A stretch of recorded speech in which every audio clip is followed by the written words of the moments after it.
Boa noite. Começamos aqui mais um programa Olhar Cidadão com uma nossa nova proposta, que é de aprofundar um assunto que tenha sido mostrado no nosso programa Campus. Hoje nós vamos conversar sobre leitura. E para conversar sobre isso conosco está a Milena Campos Este, estudante de letras, terceiro período, o professor Vitor Hugo Adler Pereira, professor de teoria da literatura aqui da UERJ, que também coordena o projeto Ler UERJ, o escritor Afonso Romano de Santana, dispensa apresentações, e o Maximiano Laureano da Silva, que é estudante de letras no quarto período. Então, nós vamos agora mostrar o bloco do programa Campus, onde nós apresentamos questões ligadas à leitura. O hábito da leitura é um dos indicadores do grau de desenvolvimento de um povo. E o brasileiro, infelizmente, ainda lê pouco. Segundo os pesquisadores, o analfabetismo, a falta de bibliotecas e o alto preço dos livros são algumas das razões para o baixo índice de leitores. A Câmara Brasileira do Livro realizou a pesquisa Retrato da Leitura no Brasil e confirmou que o brasileiro não cultiva o hábito de ler.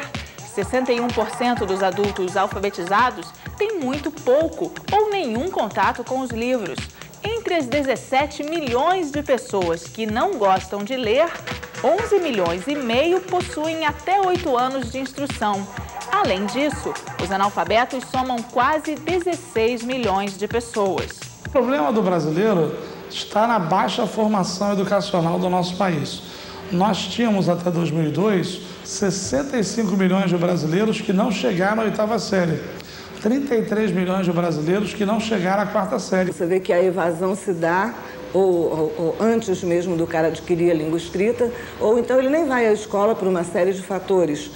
A questão familiar, a necessidade de buscar dinheiro, buscar renda própria, faz com que as crianças entrem no mercado de trabalho muito cedo, né? A renda média per capita do brasileiro baixíssima, então para adquirir o material de leitura fica tudo muito complicado. Eu acho que a televisão, se ela for utilizada de uma maneira inteligente, ela realmente pode contribuir muito, né, para fazer com que a leitura, que se goste da leitura, mesmo porque eu não gosto da palavra hábito de leitura, porque hábito para mim é uma coisa mecânica, hábito é escovar dente, né, e leitura é uma coisa muito mais prazerosa, leitura é uma coisa muito mais envolvente, que tem a ver com alguma coisa que nos dê aquele prazer de fazer, né, sem qualquer tipo de obrigação. Ler é crescer.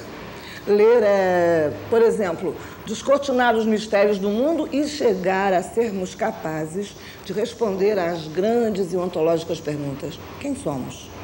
De onde viemos?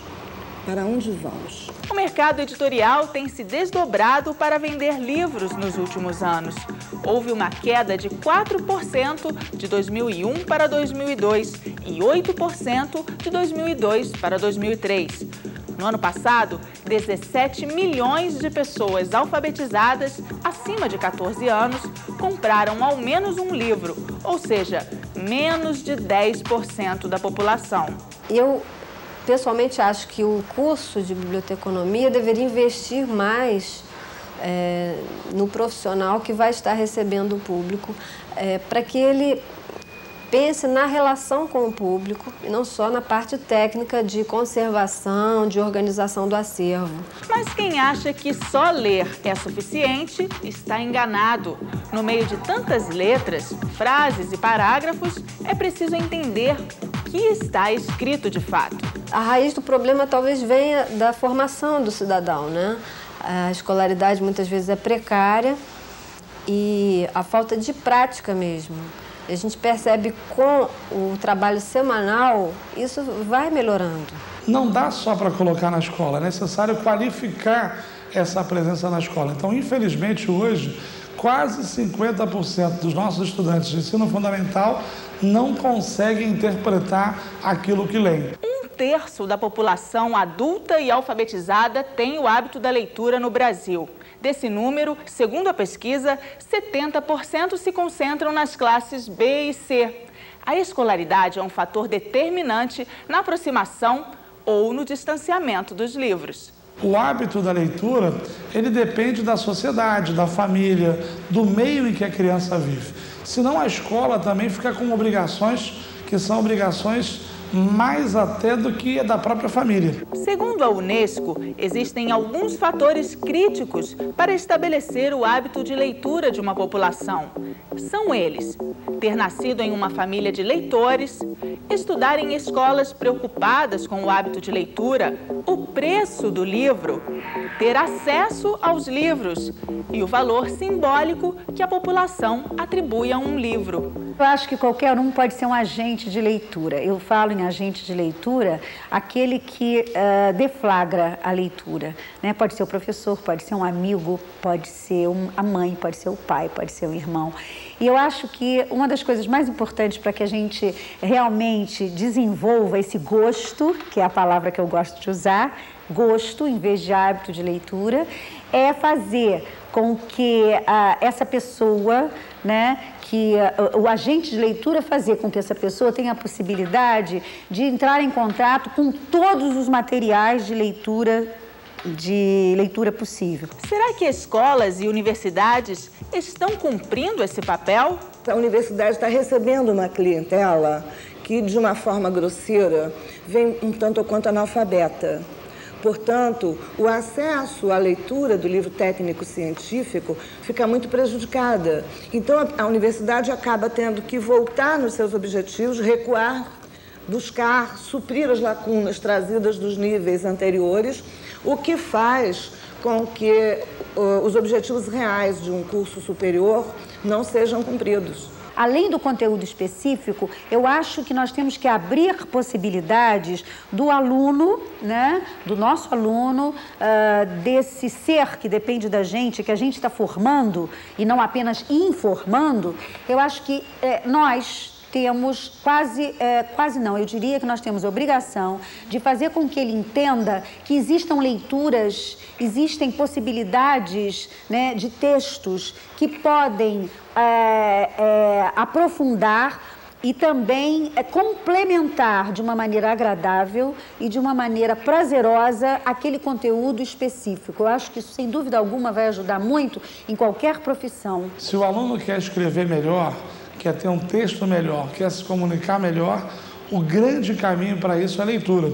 Então, há uma relação entre a atividade de português e de literatura com a atividade de incentivar a criança e o adolescente a lerem cada vez mais, de modo que a escola é o que salva no Brasil ainda o hábito de ler, porque muitas vezes a família não tem esse hábito. Um estudo realizado na UERJ com alunos, professores e funcionários revelou que 81% dos entrevistados têm o hábito de leitura. Destes, 44% leem pelo menos um livro por mês. Somente 3% não estão lendo. Tenho hábito de leitura, mas assim, de assuntos específicos. A gente lê muito na universidade, além dos textos que a gente precisaria das nossas disciplinas, as que estão associadas a elas, né? E as coisas que interessam a gente, né? A gente precisa fazer a leitura do mundo, né? Costumo ler, em média, 1 ou 2 livros por mês. Muito por conta da faculdade, mas também leitura extra da faculdade, que eu procuro pesquisar, relacionados aos temas que eu estudo e de meu interesse também. Tirando os livros que são exigidos pela faculdade mesmo, é uma média de 3 livros por mês. 81% das pessoas têm hábito de ler, seja livro, seja revista, seja jornal, seja, enfim, o que for, é um hábito de leitura, isso é muito importante. Eu acho que é uma média bastante interessante para uma universidade. Como virar essa página se os números são tão fortes? O Brasil possui 1.500 livrarias. O ideal seria perto de 10.000. 73% dos livros estão concentrados nas mãos de apenas 16% da população. 6,5 milhões de pessoas das camadas mais pobres não têm condição nenhuma de comprar um livro. Vitor Hugo, baseado nessa matéria que acabamos de ver, o programa, o projeto Ler UERJ, tem alguma relação com esses números que foram apresentados? O programa Ler UERJ existe há 10 anos na UERJ, e ele foi criado pela professora Eliana Yunis, E eu acredito até que aqui ela tenha, inclusive, de certa forma, até desenvolvido, pensado, elaborado alguma das propostas que ela levou adiante depois no ProLer, né, no plano nacional. E é curioso, bom, a gente tem uma série de atividades, né, em vários setores da sociedade e atividades internas da universidade, mas o que eu acho que é um dado que é importante no que nós acabamos de ver é essa relação da escola com essas outras iniciativas. Eu acho que não se pode abandonar a perspectiva de que todos esses programas, todos esses projetos precisam estar vinculados a um bom ensino e um ensino gratuito, universal para a população. E então eu acho que é bastante difícil, né, a nossa tarefa quando nós encontramos, né, eu estou coordenando o programa Ler Oeste, que é um programa que tem vários projetos, né? Eu estou coordenando o programa Ler Oeste há 3 anos e nós começamos a nos defrontar com essa questão. A gente sentia que era bastante eficiente, que é bastante eficiente, consegue fazer alguns trabalhos que têm algum retorno muito positivo quando existe uma escolaridade mínima. Não é possível, ou se torna um desafio assim meio hercúleo ou cheio de outros desdobramentos muito complicados, você, por exemplo, ir fazer um estímulo à leitura e descobrir que uma população, um grupo em que você previa que havia um nível de escolaridade de ensino médio, por exemplo, é todo feito de pessoas, como já aconteceu conosco, de pessoas analfabetas ou semi-alfabetizadas. Então, esse é um problema muito grave e eu acho que tende a piorar, infelizmente, como a gente vê pelos próprios números que estão sendo apresentados, né? E até pelas políticas educacionais que estão sendo implantadas no ensino básico e no ensino médio. Vitor Hugo, nós vamos ter que dar um intervalo e voltamos daqui a pouco com o Olhar Cidadão, conversando sobre hábito de leitura. Até já.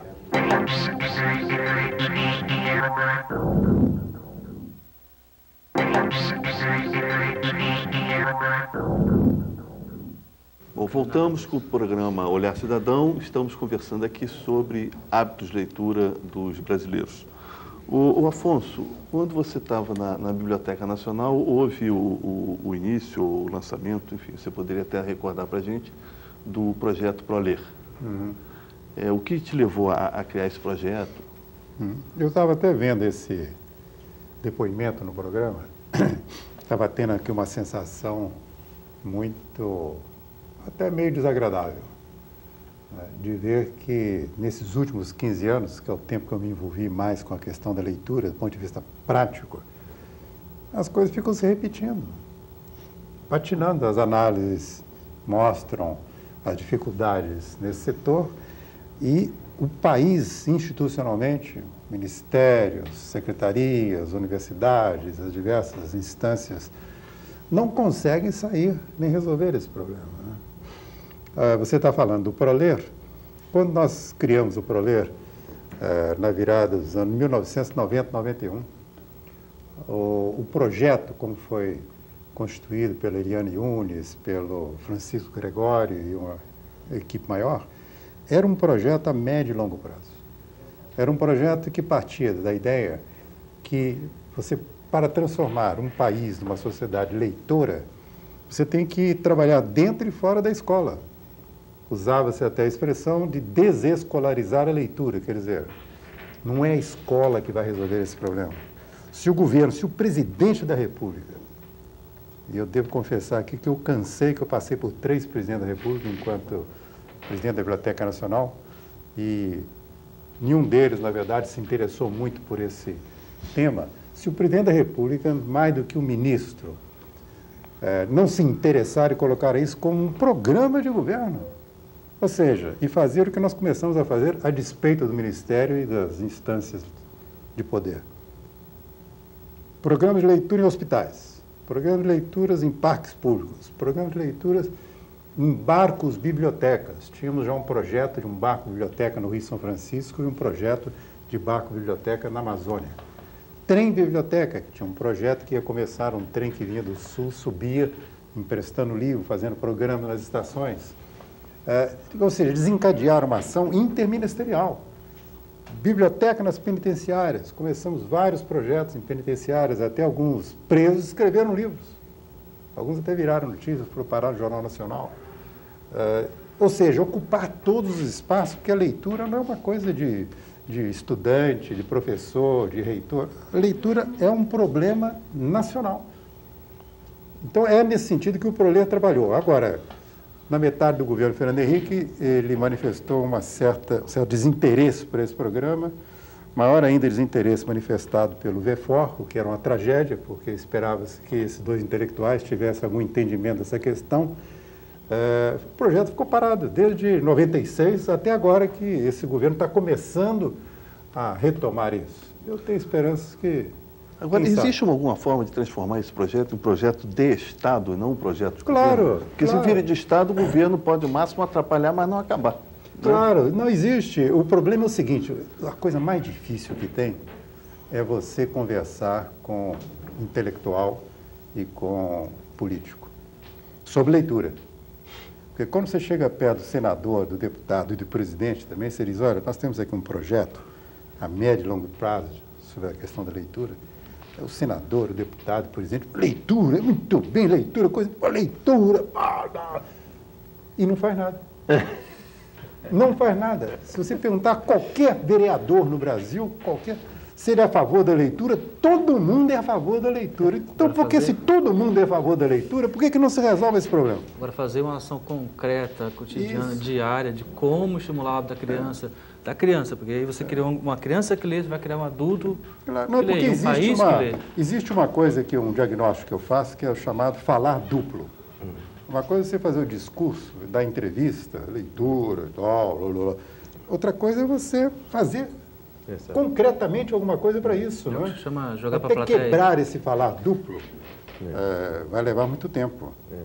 Por isso é que eu acho que quando um governo, pode ser até um governo municipal também. Eu me lembro que um amigo meu que trabalha com leitura, que é o Francisco Gregório, que foi secretário de Cultura no Acre, e agora ele voltou outra vez para o Acre. Um dia ele virou para o secretário de Cultura dele e disse assim, olha, eu sei que o senhor não tem dinheiro, eu também não quero dinheiro, o senhor vai só me fazer um favor. Toda vez que o senhor fizer um discurso, fala a palavra cultura.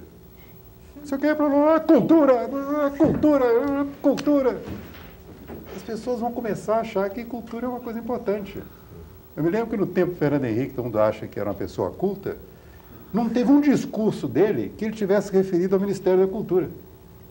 Eu ficava de olho porque eu estou seguindo esse tipo de coisa. Ele falava do Ministério da Educação. Ele não sabia que existia, que tinha um ministro da Cultura. Ele não sabia. Quando se fizer a história do período dele, vai levar um susto. Agora, me diz uma coisa, aí é uma pergunta de curioso.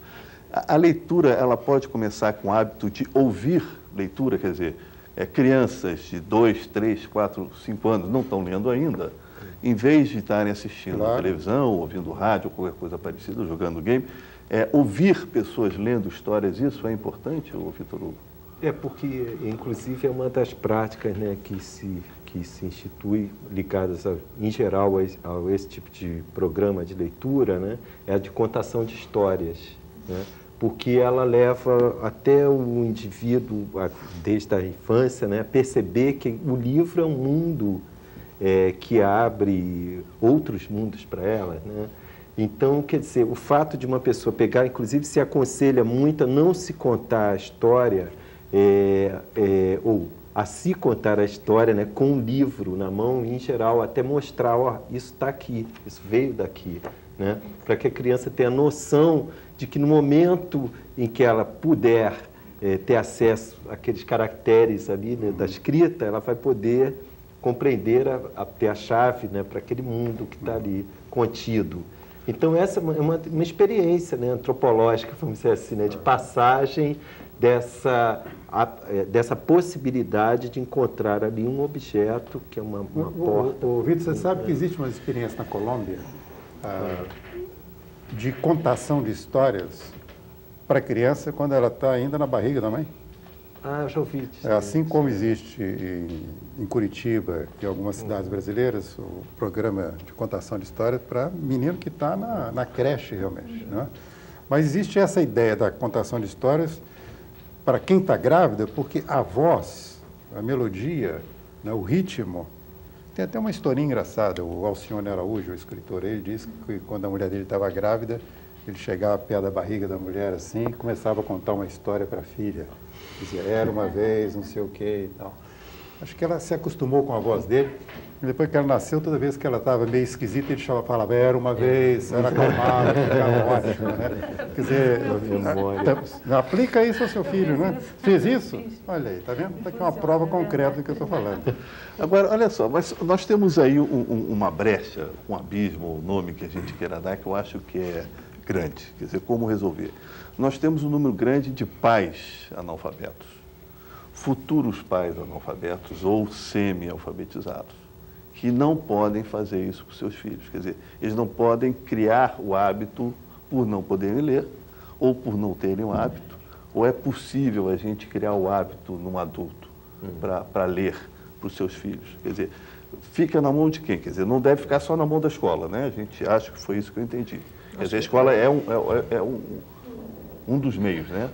Acho que é importante a questão de poder disponibilizar o acesso a você ter livro. Você tem pelo menos um emprego, um salário, né? Você tem que ter livro. Assim.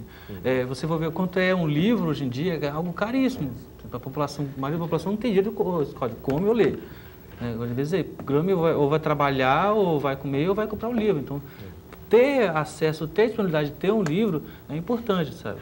Eu moro no Itaboraí, uma cidade que é pobríssima, muito pobre. Tem uma bibliotecazinha largada lá, abandonada, sabe?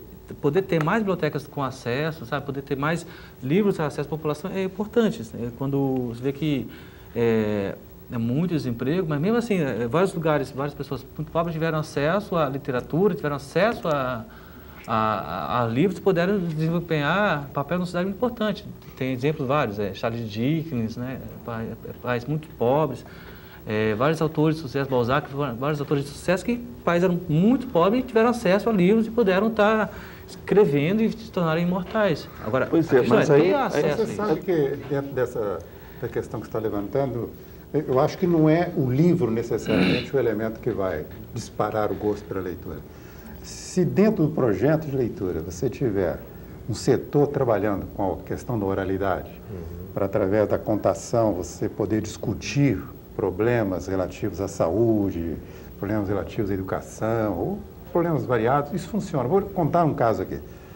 Um médico amigo meu, em Juiz de Fora, resolveu criar uma pequena biblioteca, uma estante, na enfermaria da Santa Casa. Ele via aquele pessoal ali à toa, né, jogando conversa fora, então ele botou lá uma estante com livros. E, para surpresa dele, os doentes começaram a ler. Ele chegava lá, todo mundo com o livro aberto. Um dia ele chamou um doente para dar alta para ele. Falou assim, ô fulano, você amanhã pode ir embora para casa, tudo bem, né? Aí o doente falou assim, olha, doutor, o senhor não me manda embora não, porque eu queria terminar de ler aquele livro ali. Ah, você está lendo? Eu queria terminar de ler, se eu for embora não vou acabar de ler. O médico ficou feliz, quer dizer, funcionou o programa dele e comentou com o assistente falou assim, peraí, né, está errado isso aí, não é assim não, porque ele é analfabeto, essa história dele está mal contada. Aí o médico voltou, chamou o sujeito, escuta aqui, você falou que queria ficar aqui e tal para ler, e me disseram que você não sabe ler, que você é analfabeto. Ele disse, doutor, o senhor tem razão. Mas o doente do leito 14 lê para mim e eu leio na leitura dele. Um negócio maravilhoso. Né? Quer dizer, não é o fato de ser analfabeto que não vai se informar. Se você desenvolve programas de leitura... Leitura solidária. Leitura solidária, exato. O agente de leitura de que falava a Maria Tereza, o agente de leitura, eu cansei de falar com o Serra quando ele era ministro, já mandei esse recado para o Lula, não adianta nada. Se no Ministério da Saúde pegasse o agente de saúde, transformasse o agente de saúde num agente da cultura, ele ia para uma favela, ele ia para uma região carente, mas era através da leitura que ele ia modificar a vida das pessoas. Mas aí será que interessa? Interessa, mas eles não entendem o que é leitura. Se você fala leitura com um ministro desse, ele pensa que você está falando de leitura.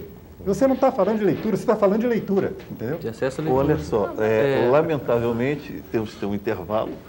na hora que está esquentando aí vem. Mas eu quero ver se dedicamos o próximo bloco somente à leitura. Vamos falar só de leitura. Olhar Cidadão conversando sobre leitura. Volta daqui a pouco.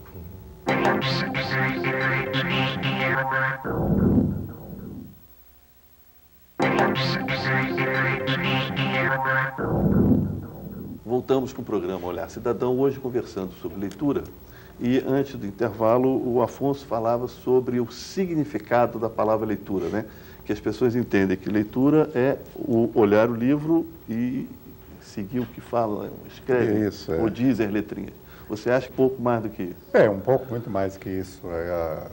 Os projetos de implementação de uma sociedade leitora têm como objetivo ler o mundo, interpretar o cotidiano, saber ler um jornal e ver o que está por trás das notícias, saber ler um livro e saber o que está dentro daquele sistema. Porque nós lemos o tempo todo, né? Você lê quando está vendo um filme, você lê quando está no sinal de trânsito.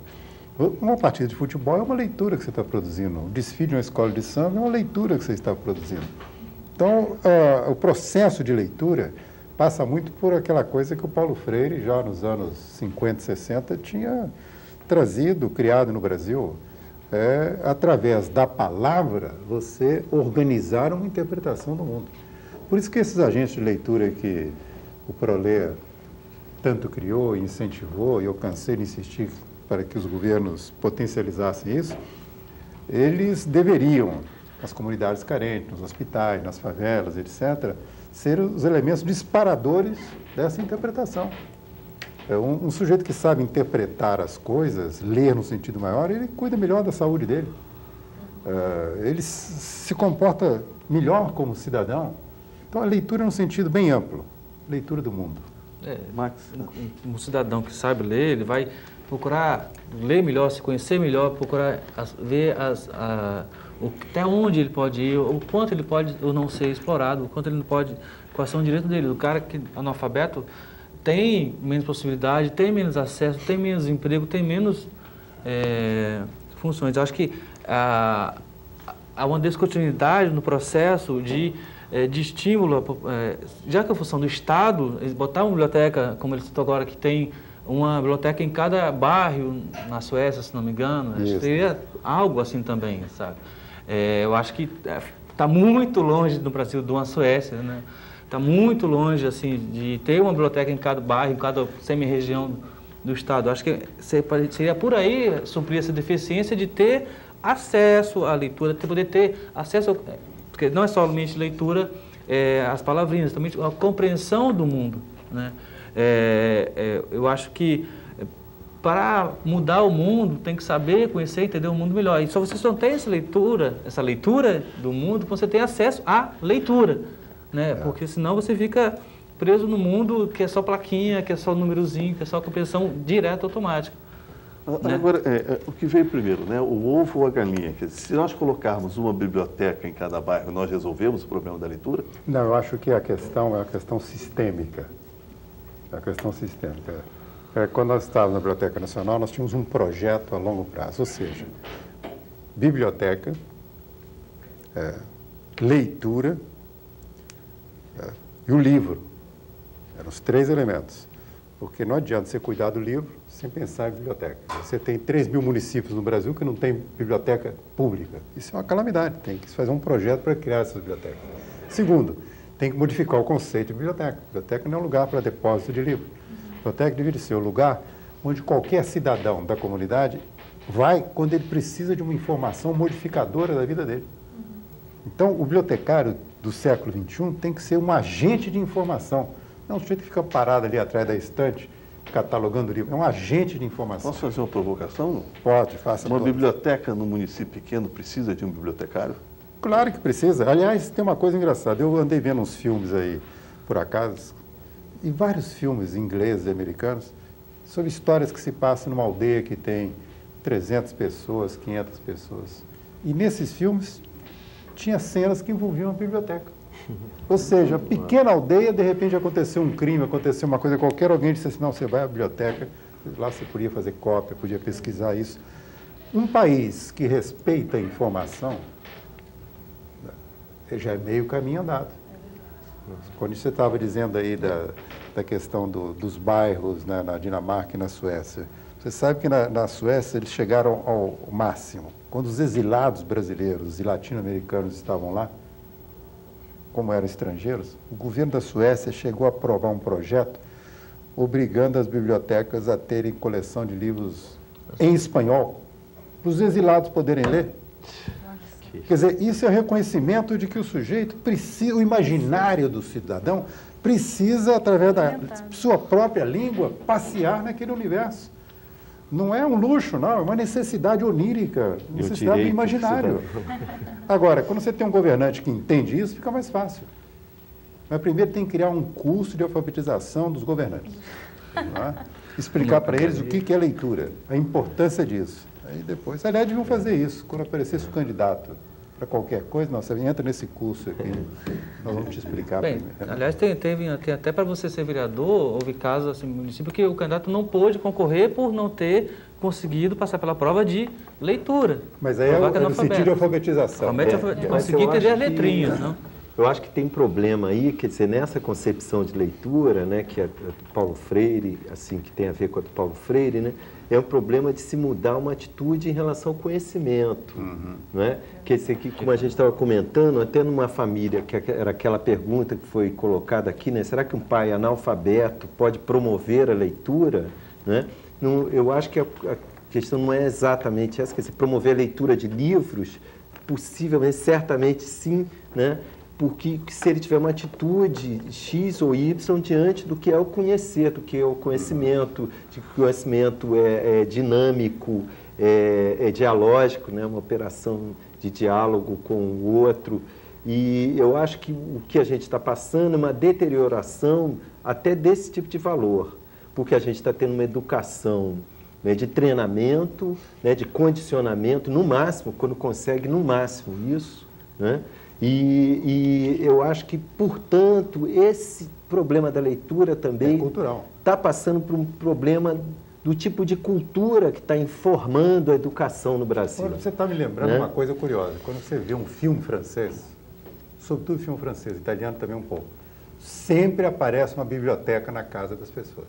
Filme americano, muito raramente. E filme brasileiro nunca tem biblioteca. E as novelas brasileiras, a não ser a novela do Manuel Carlos, onde um personagem está lendo um livro, e pelo fato dele estar lendo aquele livro vira best-seller na manhã seguinte no Brasil, a novela brasileira, nenhum personagem da novela brasileira tem biblioteca. Quando você vê tem um barzinho, tem piscina, não sei o quê. Isso é coisa da cultura. É coisa da cultura. Então, vamos aqui, você está falando da novela, né? Alguém no programa Campos no início falou da questão da televisão, que a televisão devia incentivar a leitura. Evidentemente que eu acho que qualquer meio que incentive a leitura é bom.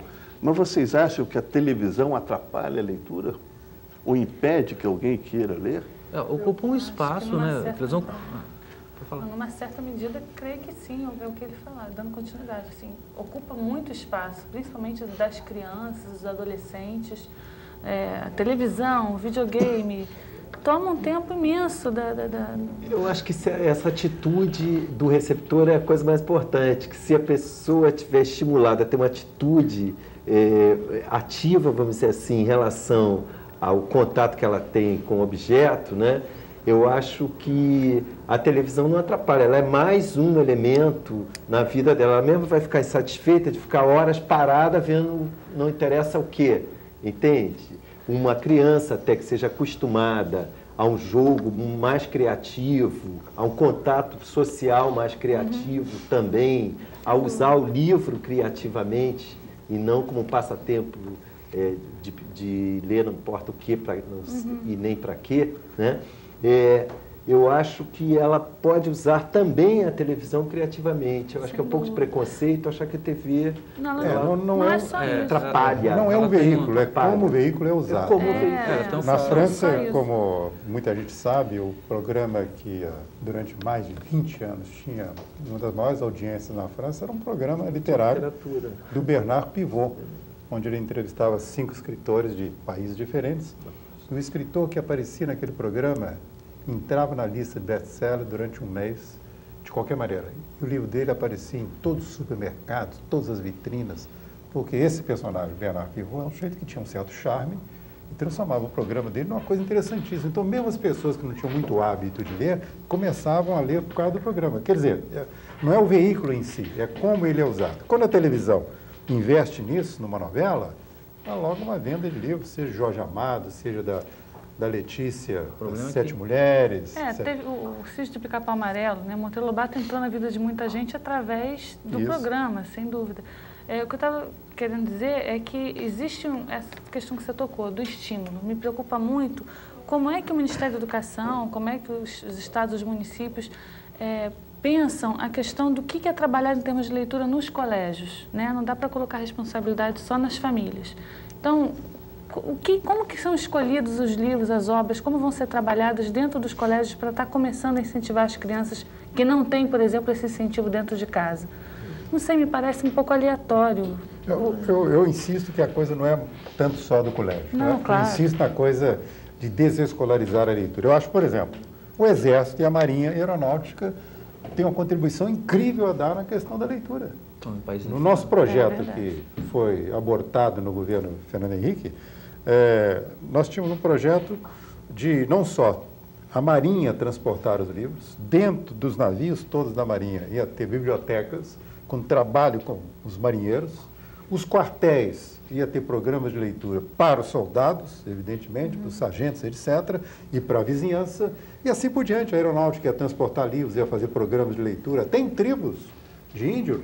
Quer dizer, é uma coisa integrada. A sociedade tem que descobrir a leitura como um fenômeno. Não é uma questão do Ministério da Educação. Enquanto o governo achar que essa é uma questão do Ministério da Educação, a gente não vai sair do zero. Uma pergunta, assim, vocês acham que o livro é uma coisa muito cara? Se você pegar um livro nacional, muito importado, você vai ver que é muito caro. E não é, um tênis é mais caro.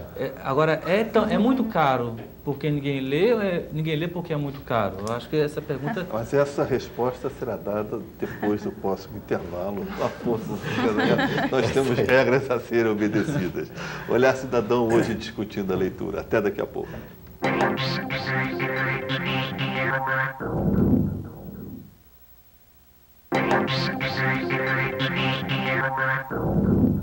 Voltamos para o programa Olhar Cidadão e pediria até o Max que repetisse a pergunta para quem não tem assistido o bloco anterior. Assim, relativamente como um bem de acesso, o livro para a sociedade brasileira é um elemento caro, certo? Mas é caro porque ninguém lê ou ninguém lê porque é muito caro? Pois é. Eu aqui na faculdade tenho que ler muitos livros por semestre, muitos livros. Então, recorro a Xerox, ou às vezes não leio mesmo, tenho que escolher. Às vezes tenho que escolher entre vir para a escola ou deixar de ler o livro que eu tenho que ler. Infelizmente, a verdade é essa. Aconteceu com muitos coleguinhas meus. Eu acho que muita gente na sociedade brasileira também faz essa opção, sabe? Entre ler o livro que ficou famoso na TV Globo, que virou minissérie, ou ir fazer o mercado. Então, essa gera um mercado editorial muito fraco, né? Então, como vende pouco, tem que aumentar o preço. Então, essa geração acaba virando um problema. Então, é muito caro porque pouca gente lê, ou muita gente lê porque é muito caro? Isso é uma parte da verdade. Isso é um sofismável. É caro em relação ao poder aquisitivo brasileiro. Agora, isso não explica coisa nenhuma. Porque um tênis é mais caro, um CD é mais caro, o sanduíche com Coca-Cola que as pessoas tomam por aí, a cerveja que também tomam por aí, é mais caro que o livro. E o que falta, na verdade, é uma visão das coisas. Vou te dar uma ideia. Eu apresentei um projeto, uma vez com a prefeitura, que visava a colocar o livro de graça na casa de todo cidadão de uma cidade, tipo Juiz de Fora. Era uma coleção que todo semestre seriam editados 5 livrinhos, e seria financiado por empresas, os livrinhos. Lei Rouanet. O governo do município não ia gastar um tostão. A empresa não ia gastar nenhum tostão, porque era descontado em imposto de renda. Era um projeto imbatível. E as empresas não se interessaram e a prefeitura não se interessou. Então, você está vendo? Se der o livro de graça, Também não funciona. Você tem que fazer a cabeça, tem que explicar para o prefeito, para o empresário o que é isso. Mas será que fizesse um viaduto lá? Sim, viaduto, aí é tal coisa. Quer dizer, disputando de mas aí nós entramos na história do tênis, né, o Afonso? Porque as pessoas compram o tênis porque o tênis tem interesse. Não sei. Não sei se sim, a coisa que o Vitor Hugo está dizendo. Né? Quando a pessoa tem uma noção de cultura, tem um respeito por aquilo, aí dá status. Quer dizer, a ideia da cultura é que é o problema. Eu lembro um dia eu estava num restaurante na Itália e eu tinha tirado, o garçom tirou um retrato meu de uma outra vez que eu passei por lá. Então, quando eu voltei, ele começou a olhar o retrato e fez um comentário seguinte, falou assim, olha esse retrato, o garçom, do restaurante, esse retrato aqui está parecendo com quadros de que pintor? Eu levei um susto, né? Aí, como eu conheço alguma coisa de pintura, eu falei, Caravaggio. Eu disse, claro, Caravaggio. Ele começou a me falar de Caravaggio. Quer dizer, um garçom sabe que uma fotografia onde há um contraste de claro e escuro dentro da cultura italiana, ele fala de Caravaggio, como ele fala de Michelangelo, como ele fala daqueles personagens da cultura Dante, ele fala com uma intimidade que está no sangue dele. Então, enquanto no DNA brasileiro não ficar impregnado uma série de dados culturais, vai ser difícil. Mas aí não pode ser exatamente aquela proposta Paulo Freire, porque não adianta dar um livro só para todos os estudantes do Brasil. A questão também assim, dos tipos de livros que vão ser dados e propostos para pessoas lerem, né? Você tem que ter uma relação minimamente de gosto. Você não pode dar um cara do interior do estado não conhece e dar um Sartre para o cara ler. Não, mas é exatamente isso. É que as coisas são feitas pela metade. O governo anterior do Paulo Renato e do Fernando Henrique, eles fizeram até um projeto que era muito interessante. Aquela edição de 4 ou 6 livros para quarta e quinta série, que os meninos levavam aqueles livros para casa, com a intenção que, levando aqueles livros para casa, um livro de ficção, de poesia, no teatro, etc., ia transformar a família numa família leitora. Projeto, maravilha. Detalhe, nem toda escola recebeu. Quando chegava na escola, a diretora empacotava aquilo e não dava para os alunos, porque dizia que os alunos iam destruir os livros. Algumas diretoras começaram a vender os livros. Aconteceu de tudo, quer dizer, não basta você fazer o projeto, você tem que ter o follow-up daquilo, você tem que ter pessoas que acompanhem o desenvolvimento daquilo. Então, por isso que a administração pública, eu passei por isso, eu sei o que é, não é? É um negócio muito kafkiano, você tem que criar dispositivos para conferir, desde o seu disparo aqui, ao que vai acontecer na outra ponta. Não é falta de projeto. É falta de acompanhamento e sistemático. Eu queria levantar um problema, até uma provocação aqui, uma dúvida minha, que é a seguinte, eu vi no jornal, né, e acredito ainda em algumas notícias conforme esteja colocada no jornal, que havia um projeto, tinha sido aprovado e estava até anunciando uma festa em relação a ele, porque tinha sido lançada uma coleção de clássicos brasileiros reescritos, facilitados. Né? O Machado, a gente até comentou bastante isso com os estudantes aqui do Ler Oeste e tudo mais. Né? O que eu acho que também não é uma solução, muito pelo contrário, né? Eu acho que é um modo de empobrecer uma perspectiva do que é leitura. Né? Porque é você traduzir o Machado de Assis em dados essenciais e em pequenas noções do enredo. Né, de um romance, por exemplo. Né? Eu acho que a experiência do indivíduo, né, no contato com aquela obra fica substituída por um simulacro, vamos dizer assim, né? Mas uma coisa não elimina a outra. Né? Uma coisa não pode eliminar a outra. Eu acho que nós temos que dispor de tudo. Eu vou te fazer uma confissão aqui. Muito da literatura universal eu li primeiro em história em quadrinho. Havia uma editora aqui no Rio maravilhosa que tinha uma série chamada Edições Maravilhosas. Então, A Ilha do Tesouro, Robinson Crusoe, Gulliver, etc., isso tudo eu li primeiro em quadrinhos. E foi fundamental. Depois eles lançaram a série de Guarani, Iracema. Não era uma editora que cabe uma discussão fantástica sobre isso. Essa é a primeira leitura. Mas aí não é uma facilitação da obra, é transposição para uma outra linguagem. Eu sei, mas não é Vitor, isso não invalida. Isso não invalida. Esse é o primeiro contato. Não impede que a pessoa na universidade vá fazer uma tese depois sobre o Gulliver e mostrar a riqueza do livro, né? Eu acho que num processo de fomentação da leitura, você tem que usar de todos os instrumentos. História em quadrinhos, cinema, o livro escrito, o livro resumido, convertido em poesia, tudo é possível. O que esse filme sobre a Ilíada e a Odisseia, Troia. Dia aí, né? Troia. Fez a favor de Homero é inenarrável. Não dá pra dizer. Coisa boa, não. Ao contrário.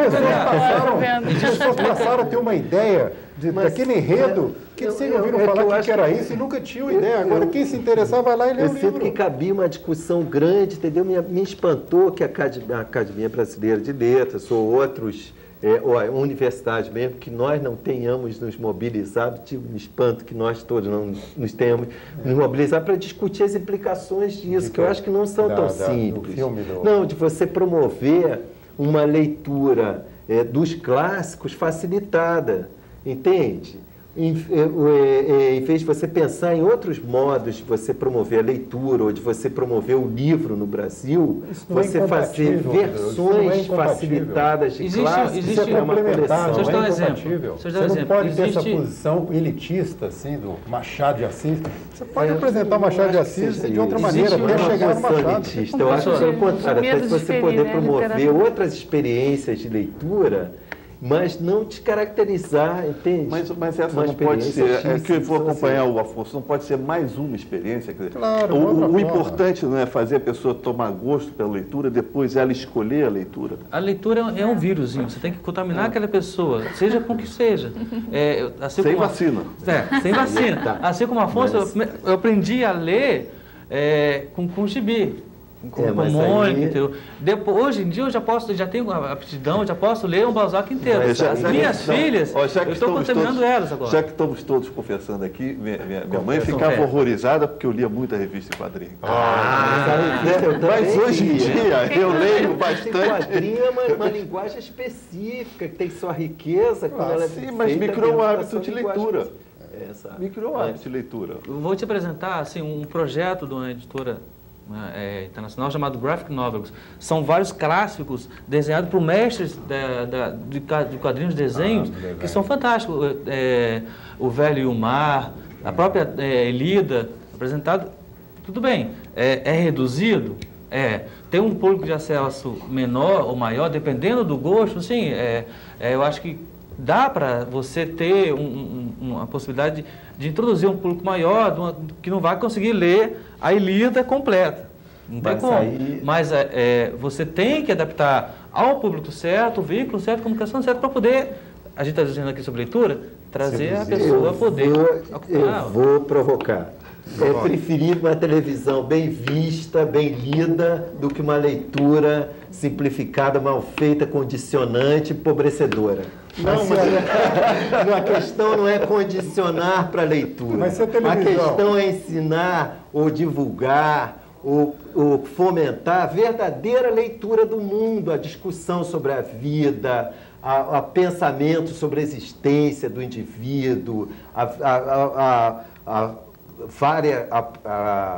confluência de várias perspectivas sobre a vida. E isso pode ser feito numa história em quadrinho, num bom programa de televisão, num bom uso da linguagem, qualquer que ele seja. Então, tampouco é preciso que a pessoa seja alfabetizada para ter isso. Então, é preferível até um belo debate, uma bela discussão, do que uma leitura condicionante apenas pelo fetiche de se estar lendo um Machado de Assis deformado, mutilado, sem as questões graves e interessantes que ele colocou, qualquer outro autor brasileiro, Guimarães Rosa, é preferível não lê-lo do que lê-lo mutilado. Você acha isso? Nossa, eu acho. É preferível o desconhecimento total de Homero, Guimarães, Machado. Porque você está conhecendo o Homero, Guimarães ou Machado, esse filme que foi feito sobre a Odisseia é uma vergonha, me desculpe dizer. Só se tirar o plano dos deuses, o plano divino e humano da cena, o que interessa saber da grande brincadeira do Aquiles, de implicância da seu orgulho? Mas por ter o Brad Pitt, e por ter o Brad Pitt, foi visto por milhões de pessoas. Eu fiquei 3 horas em cima do Vitor, era tão purista. Mas, infelizmente... Mas será que as pessoas relacionaram ao Homero? Eu não sei, eu acho que foram para ver o Brad Pitt. Mas tinha o Brad Pitt, visto por milhões de pessoas. Metade das pessoas. É melhor uma bobagem dessa. Pode ser Homero, eu prefiro ver um belo desfile de escola de samba do que aquele gás gasto de efeito visual fútil, vazio, sem experiência humana nenhuma rica. Olha só, infelizmente, estamos num debate que vamos ter que interromper para poder ler. Você disse melhor um debate do que a leitura. Mas olha só, o Afonso hoje ganhou um fã, que eu gostei da questão do novo significado da leitura. E para terminar, acho que você não vai poder continuar, mas eu gostaria de dizer, quando se faz a história em quadrinhos do Velho Mar, a pessoa interessada, mesmo que sejam 5 ou 10, eles vão querer saber se aquele desenho corresponde com o que foi descrito pelo autor. Né? Então, qualquer leitura a mais, mesmo que seja nesse livro distorcido, eu acho que vale a pena. Infelizmente, a gente tem que terminar o programa. Posso te ajudar só para terminar uma frase? Não, a sua tese pode ser consubstanciada com a ideia de que há leituras diferentes de uma mesma obra. Uma história em quadrinho é uma leitura a mais, um filme é uma leitura a mais. Não existe a leitura de Machado de Assis, a leitura de Homero. Sim. Existem leituras plurais. Quanto mais leituras diferenciadas, mais rico se torna o tema, mais rica se torna a questão. Portanto, que o Homero empobrecido se torna uma chatura que afasta para sempre o